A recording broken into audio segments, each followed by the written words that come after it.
ಈಗಿನ ಜನರೇಷನ್ನಲ್ಲಿ ಗಿಡ್ಡ ಕೂದಲನ್ನ ಇಷ್ಟಪಡುವವರೇ ಹೆಚ್ಚು. ಯಾಕಂದ್ರೆ ಇದರ ಮೇಂಟೆನೆನ್ಸ್ ಅತ್ಯಂತ ಸುಲಭ. ಆದ್ರೆ ಉದ್ದನೆಯ ಕೂದಲನ್ನ ಇಷ್ಟಪಡುವವರು ಕೂಡ ಅನೇಕ ಜನ ಇದ್ದಾರೆ.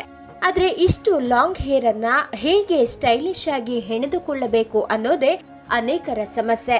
ಸಭೆ ಸಮಾರಂಭಗಳಿಗೆ ಎಂತ ಹೇರ್ ಸ್ಟೈಲ್ ಮಾಡಿಕೊಂಡು ಹೋದ್ರೆ ಚೆನ್ನ ಅಂತ ಅನೇಕರು ತಲೆಕೆಡಿಸಿಕೊಂಡಿರ್ತಾರೆ. ಹಾಗಿದ್ರೆ ಈಗ ನಾವು ತೋರಿಸೋ ಹೇರ್ ಸ್ಟೈಲ್ ನಿಮಗೆ ಖಂಡಿತ ಉಪಯೋಗವಾಗುತ್ತೆ. ಸಿರಿ ವೀಕ್ಷಕರಿಗೆ ನಮಸ್ಕಾರ. ನೀವು ನೋಡ್ಬೋದು ಅನೇಕ ಕಾರ್ಯಕ್ರಮಗಳಲ್ಲಿ ಚಿಕ್ಕದಾಗಿರೋ ಜಡೆ ಹೇರ್ ಸ್ಟೈಲು, ಉದ್ದ ಜಡೆ ಹೇರ್ ಸ್ಟೈಲ್ ಅದನ್ನೆಲ್ಲ ನೀವು ಸಾಮಾನ್ಯವಾಗಿ ನೋಡಿರ್ತೀರ. ಈಗ ನಾನು ತೋರಿಸ್ತಾ ಇರೋದು ಉದ್ದ ಜಡೆ ಹೇರ್ ಸ್ಟೈಲ್ನ. ಈ ರೀತಿ ಲಾಂಗ್ ಹೇರ್ ಇರೋ ಅಂಥವ್ರಿಗೆ ಯಾವ ರೀತಿ ಹೇರ್ ಸ್ಟೈಲ್ ಮಾಡಬಹುದು ಅನ್ನೋದನ್ನು ಈ ದಿನ ನಾನು ತೋರಿಸ್ಕೊಡ್ತಾ ಇದ್ದೀನಿ. ಮೊದಲು ಈ ಕಡೆ ಒಂದು ಸ್ವಲ್ಪ ಕೂದಲು, ಈ ಕಡೆ ಒಂದು ಸ್ವಲ್ಪ ಕೂದಲು, ಎರಡು ಕೂದಲನ್ನ ಸೇರಿಸ್ಬಿಟ್ಟು ನುಲ್ದು ಒಂದು ಹೇರ್ ಪಿನ್ನನ್ನು ಸೇರಿಸಿದ್ದೀನಿ. ನೀವು ಈ ಡಿಸೈನ್ ಬೇಡ ಅಂದರೆ ಬೇರೆ ಯಾವುದಾದ್ರೂ ಡಿಸೈನ್ ಬೇಕಾದರೂ ಸಹ ಮಾಡ್ಕೋಬೋದು, ಅದು ಸಹ ಚೆನ್ನಾಗಿರುತ್ತೆ. ಫಸ್ಟು ಎಲ್ಲ ಸಿಕ್ಕುಗಳನ್ನ ಕ್ಲೀನಾಗಿ ಬಿಡಿಸ್ಕೊಳ್ಬೇಕು. ಒಂದು ರಬ್ಬರ್ ಬ್ಯಾಂಡನ್ನು ತೆಗೆದುಕೊಂಡು ಒಂದು ಪೋಲಿಟೈನನ್ನು ಕಟ್ಕೊಳ್ಳಿ. ಇದನ್ನು ಮೊದಲು ಎರಡು ಭಾಗಗಳನ್ನಾಗಿ ಮಾಡ್ಕೊಳ್ಳಿ. ನಂತರ ಇಲ್ಲಿ ಜಡೆ ಹಾಕ್ತೀವಲ್ಲ ಅದೇ ಥರ ಫಸ್ಟ್ ಸ್ವಲ್ಪ ಕೂದಲನ್ನು ತೆಗೆದುಕೊಂಡು ಕೂದಲನ್ನು ಮೂರು ಭಾಗಗಳನ್ನಾಗಿ ತೆಗೆದುಕೊಂಡು ನಾವು ಜಡೆ ಹಾಕ್ತೀವಲ್ಲ ಆ ಥರ ಹಾಕ್ಕೊಳ್ಬೇಕು. ಫಸ್ಟು ಒಳಗಡೆ ಏನು ಇರುತ್ತೋ ಕೂದಲು ಅದನ್ನು ಮಾತ್ರ ತಗೋಬೇಕು. ಈ ಸೈಡ್ ಮಾತ್ರ ಅದೇ ಥರನೇ ಹಾಕ್ಕೊಳ್ಳೋದು. ಇದೇ ಥರ ಕೂದಲು ಫುಲ್ಲು ನಾವು ತುದಿವರೆಗೂ ಸಹ ಜಡೆ ಹಾಕೋ ತನಕ ಈ ಎಳೆಗಳನ್ನು ಮಧ್ಯದಲ್ಲಿ ಒಂದು ಸೈಡ್ ಮಾತ್ರ ತೆಗೆದುಕೊಳ್ತಾ ಇರಬೇಕು. ನೋಡಿ ಈ ರೀತಿ. ಈ ಕಡೆ ಯಾವ ರೀತಿ ಹಾಕ್ಕೊಂಡು ಅದೇ ರೀತಿ ಈ ಸೈಡು ಸಹ ಮೂರು ಭಾಗಗಳನ್ನಾಗಿ ತೆಗೆದುಕೊಂಡು ಅದೇ ಥರ ಜಡೆಯನ್ನು ಇಲ್ಲೂ ಸಹ ಹಾಕ್ಕೊಳ್ತಾ ಇರೋದು. ನೋಡಿ ಈ ಥರ ಎರಡೂ ಜಡೆನ ಒಂದು ಸೇರಿಸ್ಬಿಟ್ಟು ಇಲ್ಲಿ ಮೂರು ಭಾಗಗಳನ್ನಾಗಿ ಮಾಡಿ ಒಂದು ಜಡೆನ ಹಾಕ್ಕೊಳ್ಳಿ. ಈ ಥರ ಒಂದು ಇದನ್ನು ಹಾಕ್ಕೊಳ್ಳಿ ಹಿಂಗೆ. ನಂತರ ಇವೆರಡೂ ಜಡೆನ ಸೇರಿಸ್ಬಿಟ್ಟು ಮೇಲ್ಗಡೆ ಈ ರೀತಿ ಕಟ್ಟಿ. ಆವಾಗ ನಿಮಗೆ ಬಿಗಿಯಾಗಿ ಇರುತ್ತೆ ಕೂದಲು, ಯಾವುದೇ ಕಾರಣಕ್ಕೂ ಬೀಳೋದಿಲ್ಲ.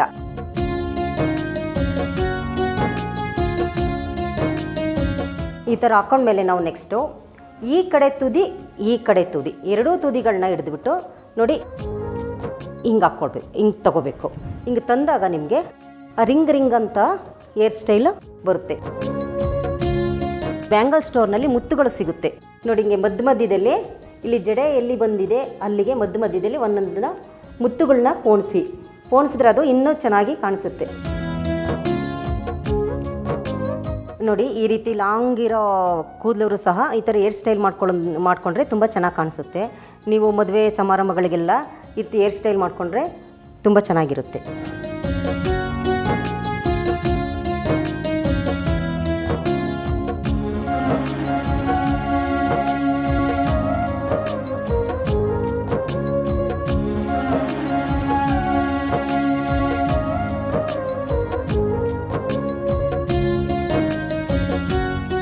ವೀಕ್ಷಕರೇ, ನೀವು ಒಂದು ಹೇರ್ ಸ್ಟೈಲ್ನ ನೋಡಿದ್ದೀರ ಉದ್ದ ಇರೋ ಕೂದಲಿಗೆ.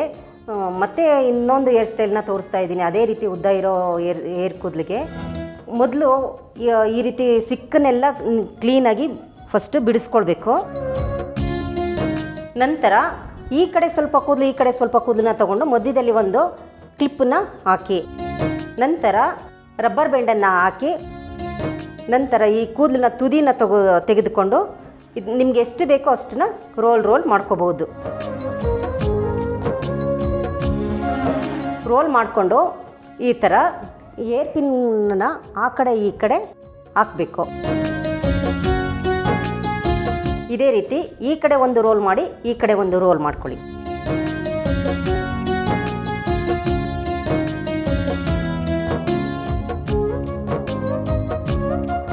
ಈ ಥರ ರೋಲ್ ಮಾಡಿದ ನಂತರ ಪುನಃ ಹೇರ್ ಪಿನ್ಗಳನ್ನ ಈ ಥರ ಇದು ಬೀಳದೇ ಇರೋ ರೀತಿ ಹಾಕಿ. ಈ ಥರ 3 ರೋಲ್ಗಳನ್ನ ಹಾಕೊಂಡ ನಂತರ ಪುನಃ ನೀಟಾಗಿ ಸಿಕ್ಕು ಇಲ್ಲದೇ ರೀತಿ ಬಾಚ್ಕೊಳ್ಳಿ. ಈ ತುದಿ ಇರುತ್ತಲ್ಲ ಆ ತುದಿನ ಒಂದು ಸ್ವಲ್ಪ ಫೋಲ್ಡ್ ಮಾಡಿಕೊಂಡು ಈ ಕೂದಲು ಕಾಣದೇ ಇರೋ ರೀತಿ ಮೇಲ್ಗಡೆಗೆ ಒಂದು ಹೇರ್ ಪಿನ್ನನ್ನು ಸೇರಿಸಿ. ನೋಡಿ ಉದ್ದ ಇರೋ ಕೂದಲನ್ನ ಈ ರೀತಿ ಹೇರ್ ಸ್ಟೈಲ್ನ ಮಾಡ್ಬೋದು. ಈ ಥರ ಕ್ಲಿಪ್ಗಳು ಸಿಗುತ್ತೆ. ಆ ಕ್ಲಿಪ್ಪನ್ನ ನೀವೇನು ಮಾಡಬೇಕು, ಇಲ್ಲಿ ಮಧ್ಯದಲ್ಲಿ ಹಿಂಗೆ ಹಾಕಬೇಕು. ಈ ಥರ ಒಂದು ಕ್ಲಿಪ್ಪನ್ನು ಮಧ್ಯಕ್ಕೆ ಹಾಕಿದ ನಂತರ ಈ ಮುತ್ತುಗಳಿರುತ್ತೆ ನೋಡಿ, ಆ ಮುತ್ತುಗಳನ್ನ ಮಧ್ಯದಲ್ಲಿ ಈ ಥರ ಹಾಕಿದ್ರೆ ಅದು ಇನ್ನೂ ಲುಕ್ಕಾಗಿ ಕಾಣುತ್ತೆ ನೋಡಿ. ಈ ರೀತಿ ನೀವು ಸಹ ಎಲ್ಲ ಫಂಕ್ಷನ್ಗಳಿಗೂ ಡಿಫ್ರೆಂಟ್ ಆಗಿರೋ ಹೇರ್ ಸ್ಟೈಲ್ಗಳನ್ನ ಮಾಡ್ಕೋಬೋದು. ಅದು ತುಂಬ ಚೆನ್ನಾಗಿ ಕಾಣಿಸುತ್ತೆ.